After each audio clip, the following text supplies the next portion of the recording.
मेरा नाम युग है। मैंने अपनी ज़िंदगी में कई रंग देखे हैं, कुछ सपनों जैसे और कुछ ऐसे कि जिनसे नींद भी रूठ जाए। मैं एक मिडिल क्लास परिवार से आता था। मेरा घर छोटा था, लेकिन वहाँ प्यार बहुत बड़ी चीज़ थी। पापा सुबह सवेरे ऑफिस निकल जाते और माँ सारा दिन मेरे लिए मेहनत करती रहती। उनकी एक ही इच्छा थी, मेरा बेटा पढ़ लिख कर बड़ा आदमी बन जाए, इज्जत कमाए, दुनिया में उसका नाम हो। मैं भी कुछ ऐसा ही चाहता था, शायद इसलिए कि मैं अपने माँ-बाप की आँखों में वो सपने देख लेता था जो उन्होंने खुद कभी देखने की हिम्मत नहीं की। मैंने पढ़ाई को अपनी जिद बना लिया था। छोटे से स्कूल से शुरू हुआ सफ़र कॉलेज तक पहुँचा तो हर दिन मेरे लिए एक नई जिद और मेहनत बन जाता। जब मैं यूनिवर्सिटी पहुँचा तो लगा कि अब ज़िंदगी बदलने वाली है। मैंने खुद से वादा किया था, युग कुछ भी हो, हार नहीं माननी है। लेकिन वक़्त हर रोज़ एक नया थप्पड़ मारता। पढ़ाई का दबाव, महंगाई, फीस भरने की फिक्र, कभी-कभी तो लगता कि सब कुछ छोड़ दूं। पापा अक्सर शाम को थके हारे आते और कहते, बेटा पढ़ ले, हमारे पास तो कुछ है नहीं, बस तेरी पढ़ाई ही हमारा सहारा है। मैं चुप रहता, लेकिन अंदर से टूटने लगता। मैं उन्हें कैसे बताता कि अब जिंदगी सिर्फ किताबों में नहीं, हर कदम पर एक नई जंग है। कई बार रात को मैं चुपके से रोता, माँ को खबर भी नहीं होती। मेरी क्लास में अक्सर लड़के लड़कियां महंगे मोबाइल, ब्रांडेड कपड़े और कारों में आते थे। वो सब कुछ मेरे पास नहीं था, लेकिन मेरी किताबों में जो सपने थे, उनका कोई मोल भी तो नहीं था। मैं अपनी फीस के लिए कभी दोस्तों से बात करके उन्हें नोट्स बेचता, कभी कोचिंग देता। पैसे जोड़कर छोटे-छोटे सपने पूरे करता, लेकिन फिर भी कोई कमी सी लगती। एक दिन यूनिवर्सिटी में एक नई बात चल पड़ी। किसी ने कहा, रिया तो बहुत अमीर है, उसके पापा का बहुत बड़ा बिजनेस है। मैंने ये सब सुना, लेकिन चुप रहा, पर अंदर ही अंदर खलबली सी मच गई। रिया, वही लड़की जो हमेशा खामोश रहती, साफ सुथरी और आत्मविश्वास से भरी हुई, वो किसी बिजनेस टाइकून की बेटी थी। मेरा दिल जैसे चौंक उठा। पहली बार मेरे दिल में लालच ने जन्म लिया। मैंने खुद से झूठ बोला, क्या पता किस्मत का दरवाजा यही हो। और मैं उस दरवाजे पर दस्तक देने लगा। मैंने धीरे धीरे रिया से दोस्ती बढ़ाई। हमारी शुरुआत बहुत साधारण थी, जैसे कोई औपचारिकता। वो हमेशा शांत रहती, क्लास में ज़्यादा किसी से बात नहीं करती थी, लेकिन जब बोलती थी तो हर शब्द संजीदा होता। मैं बस एक नज़र उसके पर्स और गाड़ी पर डाली थी और मेरे दिल में एक ख्याल पनप चुका था। उसके पास वो सब कुछ था जो मैं बरसों से चाहता था। वो वही जिंदगी जी रही थी जिसका मैं सपना देखा करता था। मैंने छोटी छोटी बातों से उसके करीब जाना शुरू किया। कभी उसकी कोई फाइल उठा दी, कभी लाइब्रेरी में नोटिस के बहाने बात छेड़ दी। रिया थोड़ी हैरान रह जाती थी, लेकिन शायद उसे अच्छा भी लगता था कि कोई उसकी खामोशी को समझने की कोशिश कर रहा है। एक दिन यूनिवर्सिटी की कैंटीन में मैंने पूछा, रिया, तुम अक्सर अकेली रहती हो, इसकी कोई खास वजह? उसने कंधे उचकाकर कहा, बस मैं ज़्यादा लोगों पर भरोसा नहीं करती। ये सुनकर मैं मुस्कुराकर बोला, तो फिर मुझे मौका दो, शायद मैं तुम्हारा भरोसा जीत सकूं। रिया ने एक लम्हे के लिए मुझे ध्यान से देखा, फिर पहली बार खुलकर मुस्कुराई। शायद वही लम्हा था जब उसने मुझे अपने दिल के करीब आने दिया। मैं जानता था ये सब एक खेल है, लेकिन खेल जीतने के लिए चाल चालाकी से चलनी होती है। अब हम अक्सर साथ दिखने लगे, कैंटीन में चाय पीते, लाइब्रेरी में ग्रुप स्टडी करते और कभी कभार क्लास के बाद लंबी चहलकदमी। इस दौरान रिया ने खुद ही बताया, मेरे पापा का कपड़ों का बहुत बड़ा बिजनेस है, वो ज़्यादातर वक्त दुबई में रहते हैं। मैं उनकी इकलौती वारिस हूँ। मैंने सादगी से सिर हिलाया, जैसे मुझे कोई दिलचस्पी ही ना हो, लेकिन अंदर से निश्चिंत था कि मैं बिल्कुल सही रास्ते पर हूँ। वक्त बीतता गया और रिया ने मुझ पर भरोसा करना शुरू कर दिया। एक दिन मैंने उसे यूनिवर्सिटी के गेट पर एक महंगी गाड़ी से उतरते देखा। ड्राइवर उसके लिए दरवाज़ा खोल रहा था। वो सफ़ेद सलवार सूट में सजे आराम से उतरी, मेरे पास से गुजरी तो बोली, चलो आज बाहर खाना खाते हैं, तुम्हारी पसंद की जगह। मैंने हैरानी जताई, इतना खर्च क्यों करना? उसने मुस्कुराकर कहा, खर्च तब होता है जब दिल ना चाहे। हम रेस्टोरेंट के उसी हिस्से में बैठे जहां अमीर लोग बैठा करते हैं। मैंने सोचा, युग, अब तुम बहुत करीब आ चुके हो, बस एक कदम और। मैंने अपनी पर्सनैलिटी को ठीक वैसा बना लिया जैसा वो चाहती थी, समझदार, सुलझा हुआ और सबसे बड़ा वफादार। और वो वाकई मेरी बातों में आ चुकी थी। एक दिन उसने कहा, युग, अगर मैं अपने दिल की बात बताऊं तो तुम मुझसे दूर तो नहीं हो जाओगे? मैंने उसकी आंखों में देखकर कहा, कभी नहीं। रिया बोली, मुझे तुमसे मोहब्बत हो गई है। मैंने उसका हाथ थाम कर कहा, रिया, मैं भी तुम्हें खोना नहीं चाहता। लेकिन अगला मोड़ ऐसा था जिसकी मुझे उम्मीद नहीं थी। रिया ने अपने पापा से हमारे रिश्ते की बात कर दी। उसने बताया कि उसके पापा बहुत सख्त हैं, लेकिन वो किसी के सामने झुकने वालों में से नहीं है। उसने मेरे लिए हर हद पार कर दी। कई दिन घर में झगड़ा हुआ, यहाँ तक कि उसके पापा ने कहा, वो एक मामूली खानदान का लड़का है, तुम होश में तो हो? रिया ने जवाब दिया, अगर वो मामूली है तो मैं भी एक आम लड़की हूँ। मुझे युग से शादी करनी है। आखिरकार दबाव और बेटी की जिद के सामने उसका बाप झुक गया। हमारी शादी सादगी से हुई, लेकिन इसके बाद की जिंदगी बिल्कुल भी साधारण नहीं थी। बड़े से बंगले में दाखिल होते ही मुझे ये महसूस हुआ कि मैं वाकई में अब कुछ बन गया हूँ। हर तरफ नौकर, गाड़ियाँ, महंगे सूट और एक ऐसा रुतबा जो कभी सपने में भी नहीं देखा था। रिया हर वक्त मेरे साथ खड़ी होती, हर काम में मेरी सलाह ली जाती, हर फैसले में मेरी मौजूदगी जरूरी समझी जाती। शुरुआत के दिन बहुत खुशहाल बीते। मुझे बिजनेस की मीटिंग्स में ले जाया गया, फैक्ट्री के दौरे करवाए गए, ज़रूरी क्लाइंट से मेरी पहचान करवाई गई। रिया के पापा कभी गंभीर नज़रों से मुझे देखते तो कभी खामोशी से सिर हिला देते। मैं उनकी नज़रों में वो मुकाम पाना चाहता था जो वो रिया के लिए रखते थे, लेकिन शायद वो जानते थे कि मैं वो नहीं जो दिखता हूँ। एक शाम अचानक रिया के पापा की तबीयत बहुत ज़्यादा बिगड़ गई। उन्हें हार्ट अटैक आया। अस्पताल ले जाया गया, लेकिन वो बच न सके। सब कुछ जैसे पलक झपकते ही बदल गया। बंगले में खामोशी छा गई और रिया का चेहरा सफ़ेद पड़ गया। मैं उलझ गया। मुझे दुख तो हुआ, लेकिन इस दुख के साथ एक अजीब सा एहसास भी था। अब ये सब कुछ मेरा है। कुछ ही दिन बाद वकील ने बताया कि रिया के पापा ने अपनी सारी जायदाद, फैक्ट्रियां, बैंक अकाउंट्स और पूरा बिजनेस रिया के नाम पर कर दिया है और रिया ने सब कुछ मेरे नाम कर दिया। अब आप ही सब कुछ संभालेंगे सर? वकील ने फाइल बंद करते हुए कहा। मैंने खामोशी से सिर हिलाया, लेकिन दिल के अंदर खुशी की लहर दौड़ गई। अब मैं वो युग नहीं रहा जो फीस भरने के लिए नोट्स बेचता था। अब मैं एक बिजनेसमैन था, कामयाब, अमीर और रुतबेदार। मैंने रिया का शुक्रिया अदा किया, उसके सिर पर हाथ रखा। वो बोली, मुझे खुशी है कि अब तुम पापा के बिजनेस को संभालोगे। अब तुम ही मेरे सब कुछ हो। रिया ने मेरा साथ दिया, लेकिन मैं अब धीरे धीरे उससे दूर होने लगा। मैं रोज़ फैक्ट्री जाता, वापसी पर देर से घर आता, कभी बिजनेस पार्टनर की मीटिंग्स तो कभी किसी 5 स्टार होटल में डिनर। रिया कोई सवाल नहीं करती थी, शायद इसलिए कि उसने मुझे पूरी तरह से भरोसा दे दिया था। मेरे मम्मी पापा शहर के सबसे मशहूर और महंगे हॉस्पिटल में अपना इलाज करवा रहे थे। मैं उनसे अक्सर मिलने जाया करता था, लेकिन शायद अब उनकी उम्र पूरी हो रही थी। पहले माँ और फिर पापा दोनों ही भगवान को प्यारे हो गए, लेकिन उनकी आंखों में वो तसल्ली थी कि उनका बेटा अपनी ज़िंदगी में वो सब कुछ हासिल कर चुका है जिसके सपने उन्होंने देखे थे। उनके जाने के बाद ज़िंदगी कुछ दिन उदास रही, लेकिन फिर धीरे धीरे अपनी डगर पर लौट आई। एक रात मैं एक मशहूर बिजनेसमैन की पार्टी में गया। वहाँ का माहौल बिल्कुल अलग था। गाना बजाना, शराब, डांस और खूबसूरत चेहरों से वो माहौल भरा पड़ा था। एक आदमी मेरे पास आकर बोला, युग साहब, अब आप हमारे क्लब के मेंबर हैं, क्या कुछ खास पेश करूं आपके लिए? मैंने नज़रें फेरते हुए पूछा, क्या है? वो बोला, बस आइए और खुद देख लीजिए। वो मुझे एक आलीशान कमरे में लेकर गया, जहाँ म्यूजिक थोड़ा धीमा था, लेकिन चेहरों पर रोशनी भरपूर पड़ रही थी। वहाँ एक मेज पर कुछ लड़कियां बैठी थीं। वे खूब हंस रही थीं और उनके जाम से जाम टकरा रहे थे। मेरे लिए खास मेज रखी गई थी। मैं उनके पास ही बैठ गया। पहली बार मेरे हाथ में जाम आया, जिसे अब तक मैंने सिर्फ दूसरों के हाथों में देखा था। एक लड़की मेरे करीब आकर बोली, युग साहब, आप हमारे नए मेहमान हैं।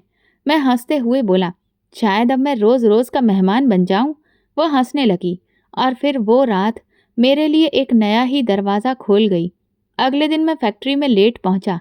रिया ने पूछा, रात को कहाँ थे? फ़ोन क्यों बंद था? मैंने फ़ोन उठाकर दिखाया। बैटरी खत्म हो गई थी।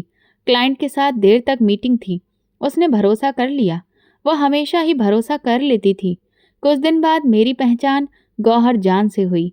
वो एक रुतबे वाली औरत थी, बिजनेस कम्युनिटी में बहुत फेमस, लेकिन उसकी महफिलें अंदरूनी महखानों में ज़्यादा मशहूर थीं। एक दिन पार्टी में उसने मेरा हाथ पकड़कर कहा, युग, तुम जैसे नौजवान को कुछ खास दिखाने का दिल है। गौहर जान ने मेरे लिए वो दरवाज़ा खोला जिसके पीछे वो सब कुछ था जो मैंने अब तक सिर्फ फिल्मों या कहानियों में सुना था। पहली बार जब मैं उसके साथ उसकी महफिल में गया तो हैरत से ज़्यादा ताज्जुब हुआ। वो जगह एक आम इमारत के पिछले हिस्से में थी, लेकिन अंदर जाते ही माहौल बदल जाता। हल्की रोशनी, धीमे संगीत की आवाज़ और अलग अलग खुशबुओं की महक। युग साहब, यहाँ हर चीज़ खास है, बस चुनने की देर है, गौहर ने मुस्कुराकर कहा। मैं खामोशी से कमरे के अंदर देखता रहा। सामने सोफे पर कई लड़कियां बैठी थीं। हर एक का अंदाज, लिबास और बातचीत अलग थी। उनमें से एक ने मेरी तरफ देखकर धीरे से आंख मारी। मैं नज़र चुरा गया, लेकिन गौहर ने मेरी पीठ पर हाथ रखकर कहा, आज तुम नए हो, कल ये सब तुम्हें चाहने वाली होंगी। पहली रात एक गुमराह रास्ते ने मुझे पकड़ लिया था। दौलत की वजह से मैं वहाँ खास मेहमान था। मेरे लिए हर हद पार की जा सकती थी। गौहर जान ने एक लड़की को इशारा किया, चांदनी, साहब को कंपनी दो। चांदनी हंसते हुई मेरे पास आकर बैठ गई। वो चमकती आंखों वाली लड़की थी। युग साहब, पहली बार आए हैं क्या? वो हंसकर बोली। मैंने कहा, हाँ, तुम भी खास लग रही हो। मैं थोड़ा झिझकते हुए बोला। वो फिर से खिलखिलाकर हंसते हुए बोली, यहाँ सब खास होते हैं, बस कुछ कम और कुछ ज़्यादा। उस रात के बाद मेरी वापसी का कोई सवाल ही नहीं था। अगले दिन और फिर अगला दिन मैं हर रात वहीं होता। हर बार एक नया चेहरा, नई बात, नई फिजा। मैंने बस एक नियम बनाया, किसी से दिल नहीं लगाना है, सिर्फ वक्त गुजारना है। रिया को कुछ भी खबर नहीं थी। वो अभी भी वही पुरानी रिया थी। हर सुबह मेरे लिए, हर रात मेरे इंतज़ार में आंखें बिछाए बैठी। मैं रोज़ नया बहाना बनाता। क्लाइंट के साथ था, बिजनेस ट्रिप पर था, देर हो गई। अक्सर वो कहती, युग, तुम बहुत बदल गए हो। पहले तुम छोटी छोटी बातें भी बताते थे, अब तो मुझसे दूर हो गए हो। जिंदगी बदल गई है रिया, सब कुछ बदल गया है। मैं जानता था कि मैं जो कुछ भी कर रहा हूँ वो गलत है, लेकिन उस पल में मेरे लिए कोई भी चीज़ गलत या सही नहीं रही थी, बस मेरी इच्छाएं थीं। गौहर जान अब मेरे रूटीन का हिस्सा बन चुकी थी। अक्सर वो खुद कॉल करती, युग, आज एक खास मेहमान आ रहा है, तुम ज़रूर आना। एक रात उसने मुझे एक बेहतरीन पार्टी में बुलाया, जहाँ सिर्फ वीआईपी लोग ही आ सकते थे। पार्टी एक बंगले में हुई, शहर के सबसे महंगे इलाके में। वहाँ पहुँचते ही फ़ोन बंद करना होता था और चेहरे पर नकाब पहनना नियम था। वहाँ दाखिल होते ही एक नई दुनिया मेरा स्वागत कर रही थी। कमरे गहरे रंग में डूबे हुए, दीवारों पर अजीब तस्वीरें और माहौल में एक अजीब सा सन्नाटा। गौहर मेरे कान में बोली, ये वो जगह है जहाँ तुम अपनी हर ख्वाहिश पूरी कर सकते हो, बिना किसी सवाल के। मैंने वहाँ कई ऐसे चेहरे देखे जो आम जिंदगी में बहुत रुतबे वाले और साफ सुथरे किरदारों में जाने जाते थे, लेकिन वहाँ सब बराबर थे, सब बेनकाब। मैं खुद को रोक नहीं पा रहा था। कभी कभी मैं खुद हैरान होता, क्या मैं वही युग हूँ जो अपने माँ बाप की जिंदगी बेहतर बनाने के लिए लड़ाई लड़ रहा था? लेकिन फिर मैं खुद को याद दिलाता, ये सब मैंने खुद के लिए हासिल किया है, ये सब मेरा है। एक दिन जब मैं फैक्ट्री के ऑफिस में बैठा था तो अकाउंटेंट आया और बोला, सर, पिछले 3 महीने में आपके पर्सनल अकाउंट से 4 करोड़ रुपए निकल चुके हैं, सब कैश विड्रॉल है। मैंने फाइल ली, दस्तखत किए और कहा, और अगर ज़रूरत पड़े तो बता देना, फिक्र मत करो। अब मैं सिर्फ खर्च कर रहा था, वक्त, पैसा और खुद को। मेरी रातें गौहर के अड्डे पर गुजरती और दिन बिजनेस की मीटिंग्स में। कोई मुझे कुछ भी नहीं कहता था, क्योंकि मैं मालिक था और मालिक से सवाल नहीं किए जाते। उस रात गौहर ने खुद कॉल की, युग, आज कुछ खास है तुम्हारे लिए, एक नई चीज़ है जैसी तुमने मांगी थी। मैंने तुरंत गाड़ी की चाबी उठाई और बिना कुछ पूछे निकल पड़ा। अब ये मेरा रूटीन बन चुका था, एक फ़ोन कॉल, एक वादा, एक चेहरा, और एक रात गौहर ने मुझे वक्त और जगह मैसेज पर भेज दी। जगह शहर से बाहर एक सुनसान चौराहा था, जहां अक्सर गाड़ियों में वे लड़कियां बिठाई जाती थीं जिन्हें किसी के लिए इनाम समझा जाता था। गाड़ी की हेडलाइट्स उस सन्नाटे को चीरती हुई आगे बढ़ रही थी। एक जगह रोशनी में धुंधली सी परछाई नजर आई। मैंने ब्रेक मारा। गाड़ी रुकी तो देखा कि वो एक दुबली पतली छोटे कद की लड़की थी, बहुत ही साधारण कपड़ों में, सिर पर सफ़ेद रंग का दुपट्टा और नज़रें झुकी हुई। मैंने दरवाज़ा खोला। बैठो। वो धीरे से मेरे बराबर वाली सीट पर बैठ गई। गाड़ी में खामोशी थी। मैंने उसे एक नज़र देखा। उसकी उम्र मुश्किल से 14 साल रही होगी। चेहरा मासूम, इतनी खामोश जैसे जुबान ही उससे रूठ गई हो। हाथ उसकी गोद में जुड़े थे, जैसे खुद से लिपट आई हो। ये पहला पल था जब मेरे अंदर कुछ हल्का सा टूट गया। न जाने क्यों उसकी मौजूदगी मुझे वो सुकून नहीं दे रही थी जिसकी मैं आदत बन चुका था। मैंने अपने नज़रें सड़क पर रखी और धीरे धीरे गाड़ी आगे बढ़ने लगी। गाड़ी सड़क पर खामोशी से चल रही थी, लेकिन मेरे अंदर जैसे एक जंग छिड़ चुकी थी। वो लड़की पास में बैठी थी, उसकी नज़रें अभी भी झुकी थीं। दुपट्टे से उसका चेहरा पूरा नहीं छुपा था, लेकिन जितना नजर आ रहा था वही काफ़ी था मेरे अंदर कुछ बदलने के लिए। ऐसा लग रहा था जैसे कोई आईना मेरे सामने रख दिया गया हो, जिसमें मैं अपनी ही नहीं किसी और की बर्बादी देख रहा था, और मैं ही उसका हिस्सा था। मैंने गाड़ी एक सुनसान जगह पर रोक दी। चारों तरफ अंधेरा था, सिर्फ हेडलाइट की रोशनी। मैंने उसकी तरफ देखा। वो कांप रही थी। तुम्हें डर लग रहा है? मैंने धीरे से पूछा। उसने गर्दन हिलाई, फिर कुछ पल के बाद बोली, साहब जी, मैं बस जल्दी से काम पूरा करना चाहती हूँ। मेरी माँ का हाल बहुत बुरा है। मैंने गहरी सांस ली। तुम्हारे चेहरे में ऐसा कुछ नहीं लिखा जो मैंने उन लड़कियों में देखा है, जो खुद चलकर उन जगहों पर जाती हैं। तुम अलग हो। उसने मेरी बात पर सर झुका लिया। फिर अचानक जैसे सब्र टूट गया हो, वो बोलने लगी, पापा मेरी पैदाइश के कुछ समय बाद ही चल बसे थे। मेरी माँ ने ही मुझे पाला, काम करके, दूसरों के घरों में बर्तन धोकर। हम दोनों का गुजारा बड़ी मुश्किल से होता था, लेकिन माँ ने कभी हार नहीं मानी। मैं खामोशी से सुनता रहा। वो बोलती गई। पिछले महीने माँ की तबीयत बिगड़ गई। बुखार, खांसी और फिर सांस लेने में तकलीफ। डॉक्टर ने कहा दवा महंगी है। हमने अपनी जमा पूंजी खत्म कर दी, रिश्तेदारों से मांगा, सबने इनकार कर दिया। आखिर में चाचा के पास गई माँ की दवा के लिए। चाचा ने क्या कहा? मैंने पूछा, लेकिन दिल बोझिल होने लगा। उन्होंने कहा अगर पैसे चाहिए तो एक काम करना होगा।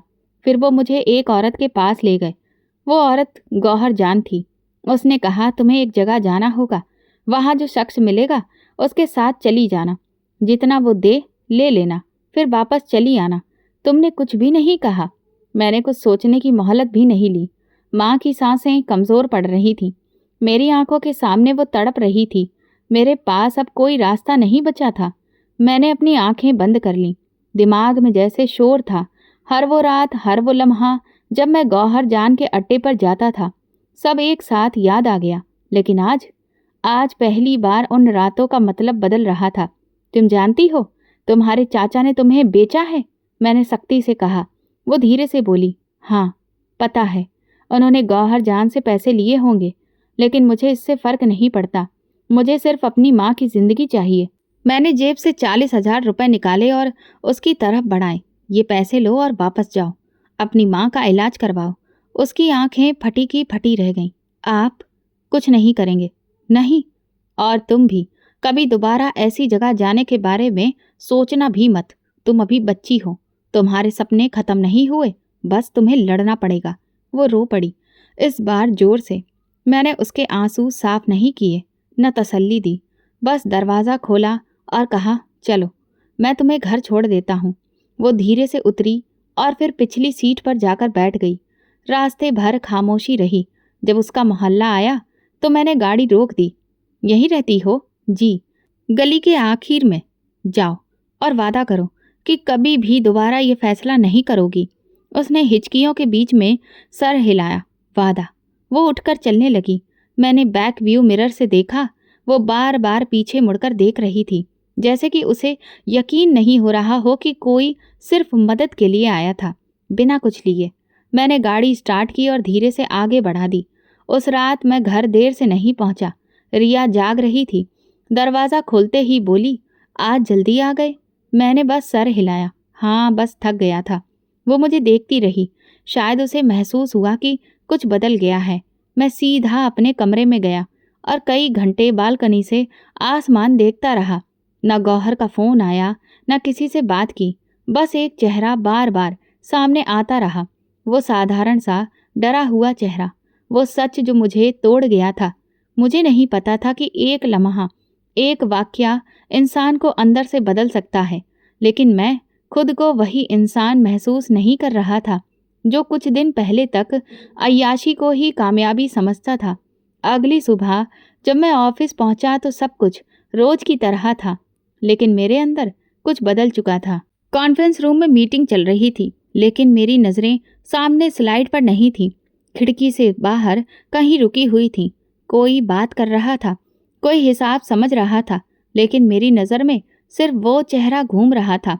वो छोटी सी लड़की, वो साधारण से कपड़े, वो कपकपाती हुई आवाज़। युग साहब, आप कुछ कहना चाहेंगे? मैनेजर ने सवाल किया। मैं चौंक कर उसकी तरफ देखा, फिर धीरे से कहा, नहीं, सब ठीक है, आप लोग आगे बढ़िए। मैं पहली बार किसी मीटिंग में खामोश रहा था। दिन भर के बिजी शेड्यूल के बाद भी दिल का बहुत हल्का नहीं हो रहा था। शाम को घर वापस आया तो रिया किचन में थी। कुछ देर दरवाजे पर मैं खड़ा रहा।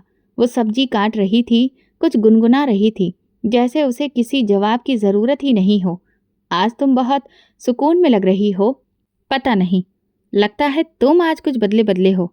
शायद हूँ मैं। फिर कोई जवाब नहीं दिया और उसके साथ बैठकर खाना खाया। उसके बाद वो कुछ बोली नहीं, बस मुझे हैरत से देखती रही। अगले दिन जब गौहर ने फ़ोन किया तो मैंने फ़ोन साइलेंट पर डाल दिया। 3 बार फ़ोन आया, लेकिन मैंने नहीं उठाया। और रात को जब गाड़ी निकाली तो गौहर के अड्डे की तरफ रुख करते करते रुक गया। यू टर्न लिया और घर वापस आ गया।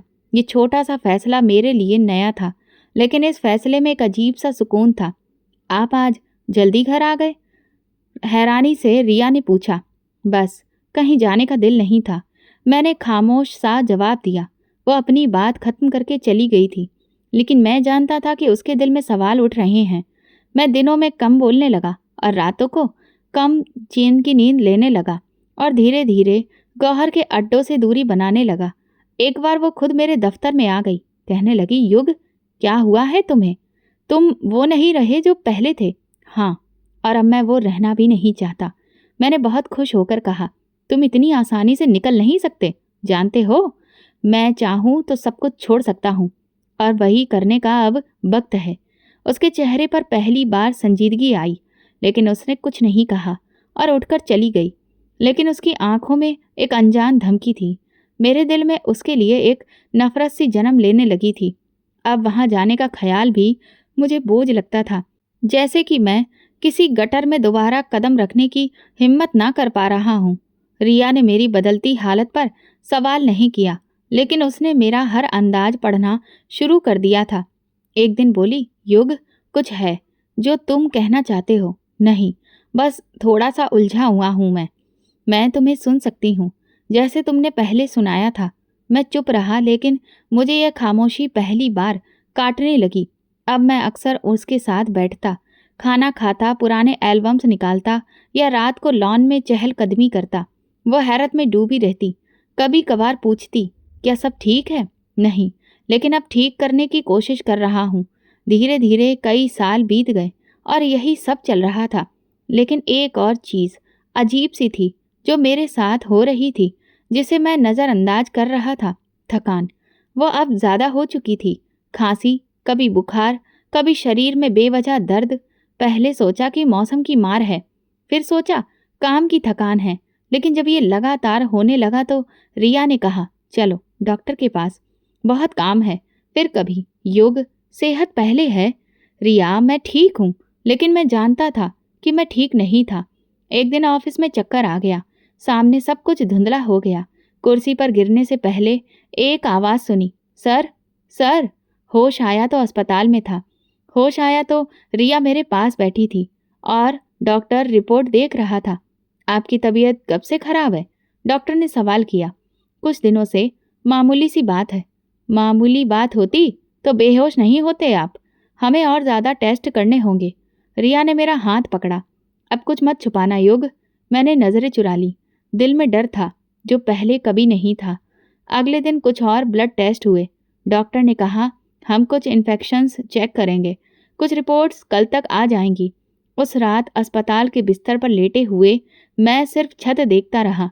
बाहर बारिश हो रही थी और मेरे अंदर कुछ टूटने के करीब था। वो सब रातें, वो सब गलतियां, सब याद आ रही थी। रिया मेरी तरफ देख रही थी। उसकी आंखों में खामोश सवाल था जिसका जवाब मेरे पास नहीं था। लेकिन एक बात साफ हो गई थी, मैं चाहे जितना भी बदल जाऊं, अतीत अपनी कीमत जरूर लेता है। और शायद वो वक्त आ चुका था। अस्पताल का कमरा शांत था, लेकिन कमरे के अंदर एक ऐसा शोर था जो सिर्फ मुझे सुनाई दे रहा था। दीवार पर चलती घड़ी की सुइयां जैसे मेरी जिंदगी गिन रही थी। डॉक्टर अंदर आया। हाथ में एक फाइल थी, चेहरे पर हल्की सी संजीदगी। युग सर, आपकी रिपोर्ट आ चुकी है। उसकी आवाज़ में वो नमी थी जो अक्सर बुरी खबर से पहले सुनाई देती है।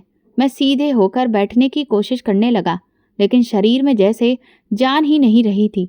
क्या दिक्कत है? मैंने मामूली लहजे में पूछा। डॉक्टर ने कुर्सी खींचकर मेरे पास बैठते हुए कहा, हमें अफसोस है, लेकिन आप HIV पॉजिटिव हैं और ये बीमारी अब अपने आखिरी स्टेज पर पहुंच चुकी है। शब्दों का बोझ मेरे सीने पर ऐसे गिरा जैसे कोई पहाड़ आकर बैठ गया हो। मैंने पलक के झटके में जैसे सुना ही नहीं। क्या आपको यकीन है?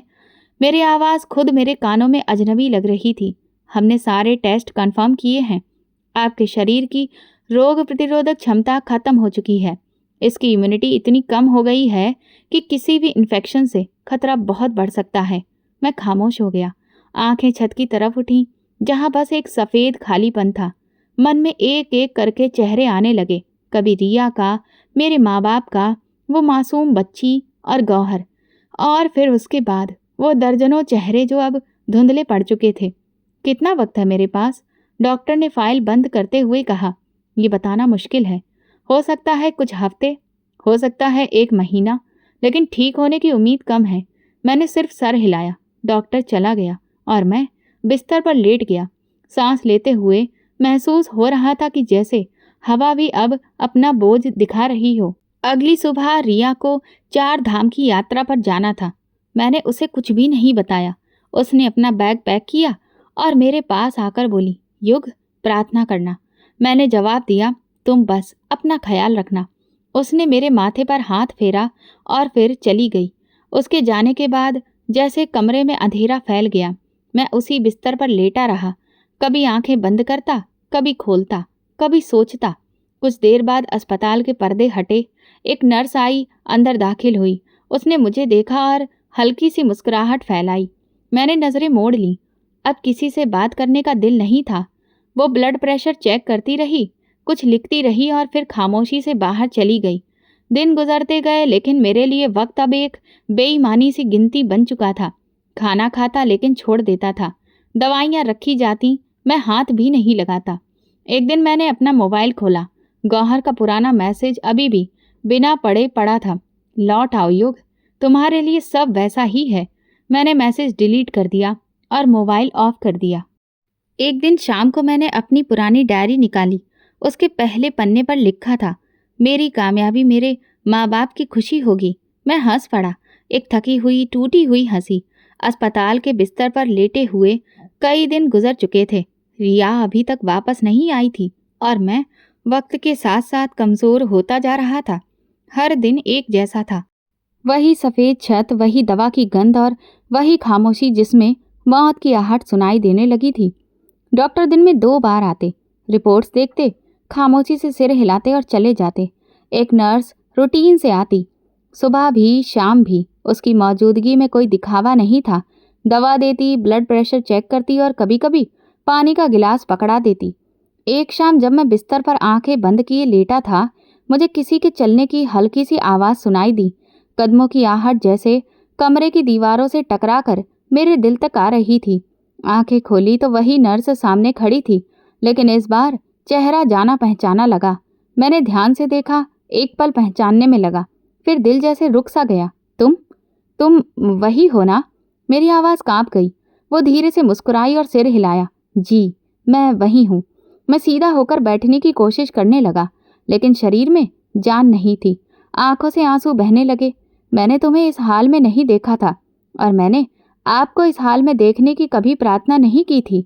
उसने कुर्सी खींचकर मेरे पास बैठते हुए कहा, तुम यहाँ कैसे? जिस दिन आपने मुझे पैसे देकर वहां से बचाया था, उसी दिन मेरी जिंदगी बदल गई थी। एक एनजीओ वाले हमें वहां से ले गए। उन्होंने मुझे पढ़ाया, अच्छी शिक्षा दी। मैंने नर्सिंग का कोर्स पूरा किया। अब उसी एनजीओ की मदद से इस अस्पताल में काम कर रही हूँ। मेरे दिल की हालत अजीब थी। आंखों के सामने धुंध सी छा रही थी, लेकिन दिल सुकून से भर गया था। और तुम रोज आती हो?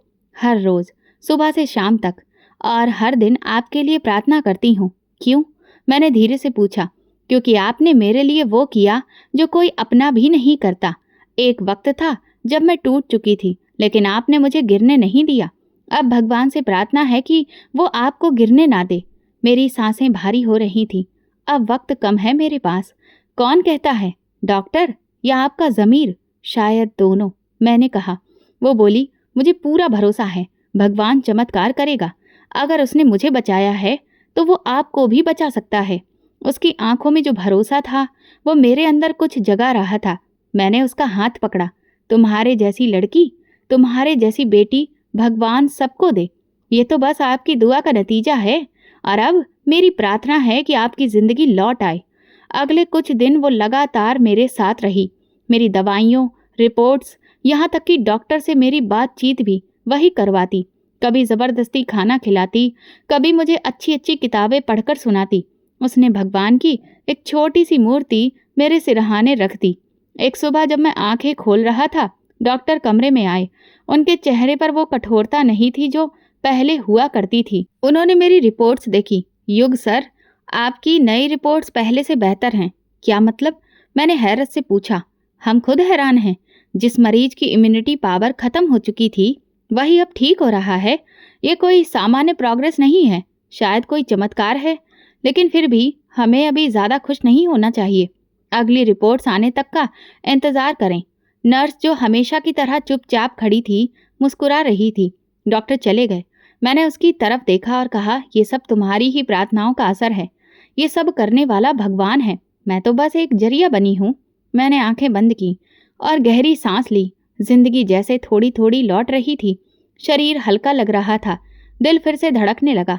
तुम्हारा नाम क्या है? मैंने पहली बार पूछा। माही, उसने धीरे से कहा। माही, अगर तुम ना होती, शायद मैं भी नहीं होता। उसने हंसकर कहा, आप बिल्कुल होते।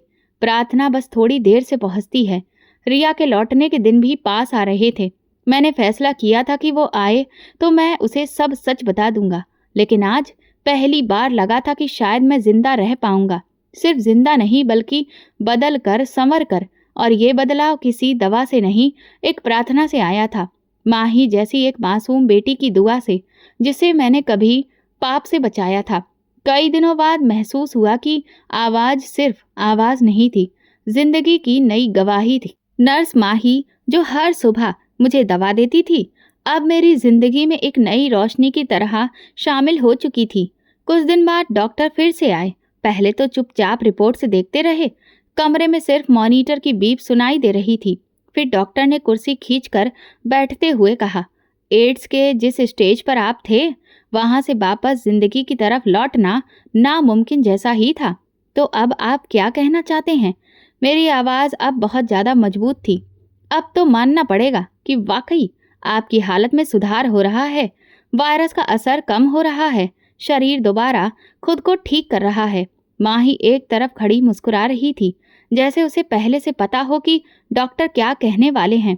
डॉक्टर ने आगे कहा, साइंस के नज़रिए से देखें तो हमारे पास इसका कोई जवाब नहीं, लेकिन इस रफ्तार से आपकी सेहत में सुधार है, इसे तो चमत्कार ही कहा जा सकता है। मैंने माही की तरफ देखा। वो चुपचाप 2 कदम पीछे हट गई थी। मैं समझ गया, ये उसी दुआ का असर था जिसने मुझे अंधेरे से वापस खींच लिया था। डॉक्टर ने रिपोर्ट टेबल पर रखते हुए कहा, अगर ये सुधार इसी तरह से जारी रहा तो हम उम्मीद कर सकते हैं कि कुछ ही हफ्तों में इस बीमारी पर कंट्रोल पा लिया जाएगा। फिर आप रेगुलर दवाओं, रूटीन चेकअप और हल्की एक्सरसाइज के साथ खुद को लंबे वक्त तक स्वस्थ रख सकते हैं। डॉक्टर चले गए। अब कमरे में सिर्फ मैं और माँ ही थे। ये तुम्हारी प्रार्थना का असर है, मैंने कहा। ये भगवान की मर्जी थी, उसने धीरे से कहा, लेकिन मैंने दिन रात आपके लिए प्रार्थना की। तुम्हें उस दिन कैसे यकीन था कि मैं ठीक हो जाऊंगा? जैसे मुझे उस दिन यकीन था कि आप मुझ पर हाथ नहीं उठाएंगे। वही भरोसा मुझे भगवान से भी मिला। ये सुनते ही मेरी आंखें भर आईं, लेकिन इन आंसुओं के साथ पहली बार दिल में शुक्र था, डर नहीं। एक हफ्ते बाद फिर से रिपोर्ट आई और उनमें बीमारी ठीक होती साफ लिखी थी। अब डॉक्टर ने मेरी दवाई कम कर दी और मुझे कमरे के बाहर चलने फिरने की इजाज़त दे दी। पहली बार जब मैं व्हीलचेयर की जगह अपने कदमों पर चला, माँ ही मेरे साथ थी। यह अस्पताल की गैलरी बहुत छोटी लगती है ना? मैंने कहा। जब इंसान दोबारा जीना सीख ले तो सब छोटा लगने लगता है, उसने जवाब दिया। हम दोनों खामोश चलते रहे। हर कदम मेरी जिंदगी के लिए एक नया ऐलान था। रिया वापस आ चुकी थी और मैंने उसे कुछ भी नहीं बताया था, लेकिन अब वक्त आ गया था। जब वो अस्पताल आई तो मैं कुर्सी पर बैठा उसका इंतजार कर रहा था। वह आंखों में आंसू लिए बोली, तुम अब पहले से बेहतर लग रहे हो। मैंने कहा, बेहतर इसलिए क्योंकि अब मेरे पास झूठ नहीं है। वो कहने लगी, क्या मतलब है? मैं तुमसे बहुत कुछ छुपाया है। मेरी जिंदगी में वो सब था जो मैंने तुम्हें कभी पता नहीं चलने दिया और ना ही तुमने कभी जानने की कोशिश की। लेकिन अब मैं तुम्हें सच बताना चाहता हूँ, सब कुछ। उसने कुर्सी खींचते हुए मेरे पास बैठते हुए कहा, बताओ। मैंने उसे सब बताया। गौहर, अय्याशी, बीमारी, माही की कहानी। वो खामोशी से सुनती रही, एक शब्द नहीं बोली और ना ही एक आंसू साफ किया।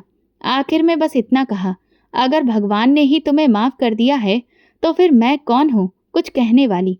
मैंने उसके कदमों में सिर झुका लिया। अगर तुम न होती तो शायद मैं कभी वापस नहीं आता। मैं तुम्हारे साथ हूँ, लेकिन अब तुम्हें खुद को भी साथ रखना होगा। हम दोनों बाहर लॉन में आ गए। सूरज डूब रहा था और रोशनी की लकीरें हमारी आंखों से टकरा रही थीं। कुछ देर बाद माही आई। रिया ने उसे गले लगाया। मैं तुम्हारी शुक्रगुजार हूँ बेटी, माही ने सिर झुकाकर कहा। ये सब आपके पति की पहली भलाई का सिला था। मैंने दिल ही दिल में सोचा, सच में अच्छाई कभी भी बेकार नहीं जाती और गुनाह कभी छुपता नहीं है। लेकिन अगर नीयत बदल जाए तो जिंदगी भी बदल सकती है। मैं अभी भी बीमार था, लेकिन उम्मीद अभी बाकी थी और यह उम्मीद किसी दवा से नहीं, दुआ से आई थी। एक मजबूर बेबस लड़की की दुआ जो अब एक मजबूत लड़की बन चुकी थी। और अब मेरी बेटी भी। अस्पताल से लौटते वक्त मैं बाहर खिड़की से देखता रहा और खामोश बैठा था। रिया मेरे बराबर बैठी थी। ड्राइवर कभी कभी आईने से हमारी तरफ देख लेता। शायद वो भी हैरान था कि ये युग जो हमेशा फोन में व्यस्त होता था आज बिल्कुल चुप है। रास्ते में मैंने रिया की तरफ देखा। मैं सोच रहा हूँ कि माही और उसकी माँ को हमारे साथ रहना चाहिए। रिया ने तुरंत कहा, मैं भी यही चाहती थी। उन्होंने हमारे लिए क्या कुछ नहीं किया। उसकी माँ बीमार है, वो अभी भी किराए के मकान में रह रही है। मेरे ख्याल में उन्हें यहाँ होना चाहिए, हमारे साथ, सुरक्षित और इज्जत के साथ। घर पहुंचकर मैंने तुरंत ही माही को फ़ोन किया। मैं तुमसे एक बात करना चाहता हूँ। जी सर। नहीं, अब सिर्फ युग कहो और सुनो। अगर बुरा न लगे तो मेरी बात सुनो। मैं चाहता हूँ कि तुम और तुम्हारी माँ हमारे साथ आकर रहो। कुछ पल वो खामोश रही। ये कैसे हो सकता है? जैसे तुमने मुझे जिंदगी दी है वैसे ही मैं तुम्हें एक सुरक्षित जिंदगी देना चाहता हूँ, तुम्हें और तुम्हारी माँ को। अगले दिन वो अपनी माँ के साथ हमारे बंगले पर आई। दरवाज़ा खुद रिया ने खोला। माही की माँ एक साधारण सी औरत थी, लेकिन आंखों में शुक्रगुजारी थी। रिया ने दोनों को अंदर बुलाया और कहा, ये अब आपका भी घर है। मैंने माही को बैठने का इशारा किया। मैं तुम्हें बेटी का दर्जा देना चाहता हूँ। मेरी अपनी कोई औलाद नहीं, लेकिन अगर होती तो मैं चाहता कि वो तुम जैसी हो। माही की माँ की आंखों में आंसू आ गए। हम आपका ये एहसान कभी नहीं भूलेंगे। ये एहसान नहीं, ये तो वो कर्ज है जो मैं उतार रहा हूँ। रिया ने घर का एक हिस्सा उनके लिए तय कर दिया।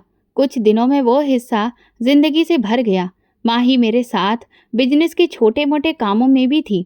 बहुत तेजी से सीखती और हर चीज़ की जिम्मेदारी से संभालती।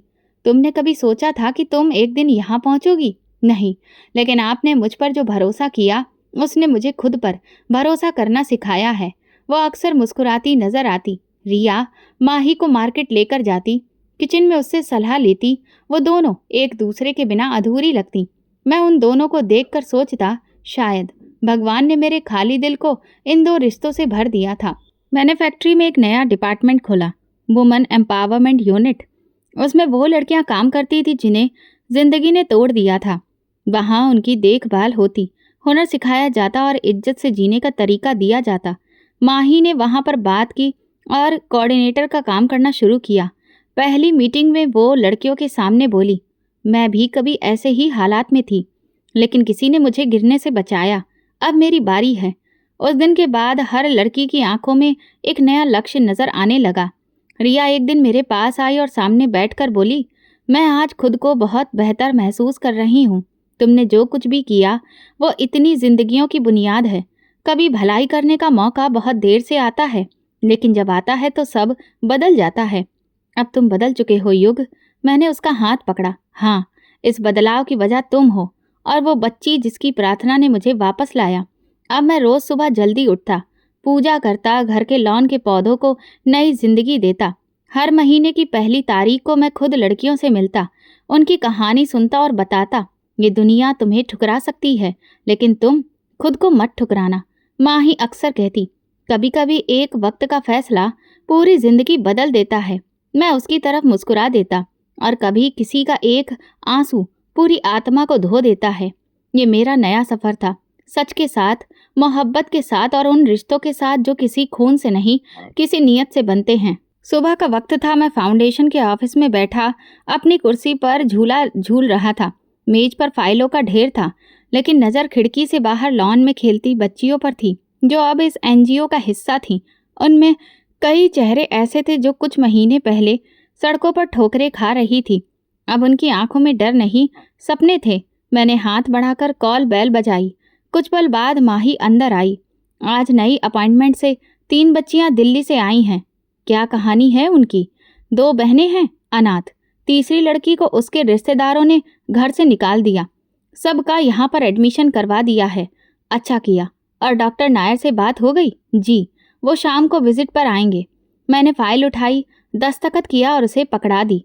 उन सब को साफ कपड़े दे देना, खाने का बंदोबस्त भी कर देना और रूटीन चेकअप भी।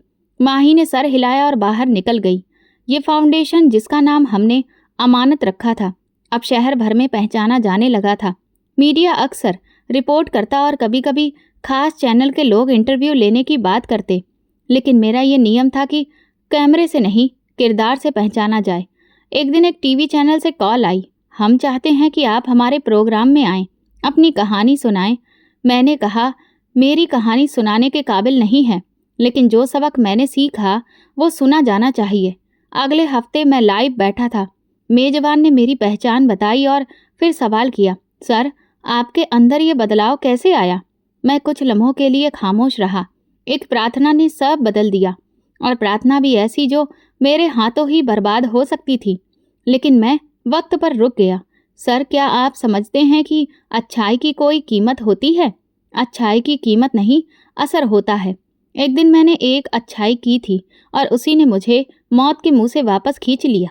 मैंने कैमरे की तरफ मुंह करके कहा, मैं नौजवानों से कहना चाहता हूँ कि ये जिंदगी बहुत अनमोल है। गलत रास्ते की चमक ज़्यादा देर नहीं रहती, लेकिन एक ईमानदारी से भरा कदम, एक साफ नीयत और जिंदगी दोनों बदल सकता है। सोचो, तुम्हारी भलाई किसी की दुआ बन सकती है, और वो दुआ तुम्हें नहीं, तुम्हें जिंदगी दे सकती है। प्रोग्राम के बाद बहुत सारे फ़ोन कॉल्स आए, नौजवानों के, बुजुर्गों के, यहाँ तक कि लड़कियों के भी। उन्होंने कहा, हमें बस एक प्लेटफॉर्म चाहिए था, शुक्र है कि आपने बना दिया। माही अब फाउंडेशन का चेहरा बन चुकी थी। वो दूसरों को अच्छी सीख देती, वर्कशॉप करवाती और लड़कियों को हुनर भी सिखाती। मैं अक्सर उसे काम करते हुए देखता तो दिल में अजीब सी तसल्ली महसूस होती थी, जैसे कि सब कुछ अब अपनी जगह पर है। एक दिन फाउंडेशन में पुलिस की एक टीम आई। एक एसएचओ मेरे ऑफिस में दाखिल हुआ और बोला, सर, एक लड़की आपसे मिलना चाहती है। उसे हमने चाइल्ड ट्रैफिकिंग से आज़ाद करवाया है। मैं खड़ा हो गया और कहा, उसे ले आइए। वो लड़की अंदर आई, छोटे कद की, आंखों में डर। मैंने प्यार से पूछा, क्या नाम है तुम्हारा? अनामिका। उसने धीरे से कहा, अब तुम सुरक्षित हो, ये तुम्हारा घर है। पुलिस चली गई। माही ने अनामिका को रहने की जगह दी, नए कपड़े दिए।